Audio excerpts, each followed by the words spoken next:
तो श्रीलंका के खिलाफ टीम इंडिया की नई टेस्ट टीम आई। एक तरीके से हो गई है अब 3 खिलाड़ियों की टीम से विदाई। इनका करियर अब आप खत्म मानिए। गंभीर ने इनका करियर खत्म कर दिया है क्योंकि जो टीम आई है उसमें भी इनका नाम नहीं। इसका मतलब यह है कि अब शायद ये 3 खिलाड़ी टीम इंडिया में कभी वापसी नहीं कर पाएंगे। बहुत मौका मिल चुका, अब मौका नहीं मिलेगा। कौन कौन से ये खिलाड़ी हैं? सबसे पहला नाम है सरफराज खान का। वो सरफराज खान आपने देखा होगा जिनको बहुत अच्छी छोटे छोटे कैमियोस खेले थे, बहुत अच्छी पारियां खेली थी। लेकिन एक विवाद होता है फॉरेन टूर पर। कहा जाता है कि गंभीर ने कहा, शिकायत की कि ये अंदर की खबरें लीक करता है, ड्रेसिंग रूम की खबरें लीक करता है। वो दिन था और आज का दिन है। सरफराज टीम में वापसी नहीं कर पाए। भले ही डोमेस्टिक में रनों का अंबार लगा दिया हो, पहाड़ खड़ा कर दिया हो, लेकिन उनका करियर ओवर हो गया है। टेस्ट क्रिकेट में वैसे भी वनडे और टीवीज में उनको मौका मिलता नहीं, और अब टेस्ट में भी उन्होंने अपने पैर पर कुल्हाड़ी मार ली है। उनका एक बार फिर से नाम नहीं आया, वो भी तब जब कई सारे खिलाड़ी इस सीरीज में चोटिल हैं। नहीं मौका मिला है, उसके बावजूद इनको मौका मिल जाना चाहिए था। सरफराज को अगर नॉर्मली देखते, सरफराज अच्छे खासे बल्लेबाज हैं, टेस्ट में बहुत अच्छी बैटिंग करते हैं, उनको मौका मिलना चाहिए था, लेकिन अपने पैरों पर खिलाड़ी मार ली। तो अब सरफराज का करियर ओवर। इसके बाद दूसरे खिलाड़ी है मोहम्मद शमी। भाई अब शायद उम्मीद खत्म हो चुकी है। अभी तक क्या था कि चलिए वर्ल्ड कप खत्म हो चुका है, हो सकता है टीवी फॉर्मेट में मौका मिल जाए। आयरलैंड जैसी हल्की टीम के खिलाफ जिम्बाब्वे टूर पे नहीं मिला।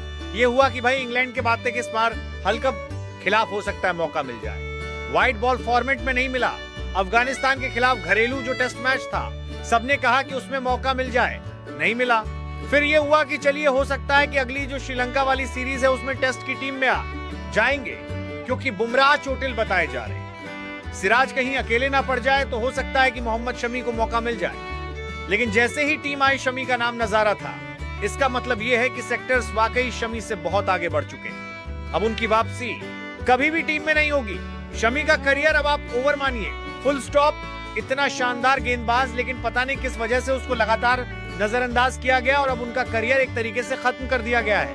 ये हो गए 2 खिलाड़ी जिनका करियर अब आप खत्म मानिए। और तीसरे खिलाड़ी हैं श्रेयस अय्यर। जी हाँ, श्रेयस अय्यर को ऐसा लगता है कि सिर्फ ये मान लिया गया है कि इनको व्हाइट बॉल फॉर्मेट ही खिलाया जाएगा, उसमें ये परफेक्ट है। चाहे टीवी टीम में रखने की बात हो, चाहे वनडे टीम की बात हो, उसमें दोनों में लगातार वो खेल रहे हैं। तबीज की तो कप्तानी ही कर रहे हैं और वनडे फॉर्मेट में वो कप्तान है, तो उसमें इनको व्हाइट बॉल फॉर्मेट में रख दिया गया है। इसका मतलब यह है टेस्ट में लगातार उनको मौका नहीं दिया जा रहा है। तो शायद सेक्टर्स ये मानकर बैठे हैं कि अय्यर टेस्ट के खिलाड़ी नहीं है, बल्कि डोमेस्टिक में उनका रिकॉर्ड बहुत अच्छा है और वो जो डोमेस्टिक मैचेस खेलते हैं रेड बॉल के, उसमें भी अच्छा परफॉर्म करते हैं। लेकिन जब एक के बाद एक टीम में नाम ही ना आए, तो मतलब ये है ना कि सेक्टर्स ने मान लिया है कि श्रेयस अय्यर रेड बॉल के खिलाड़ी नहीं है, और जब अभी मौका नहीं मिल रहा तो आगे क्या मिलेगा। इसलिए श्रेयस अय्यर का भी रेड बॉल फॉर्मेट यानी कि टेस्ट करियर अब आप खत्म मानिए। उनको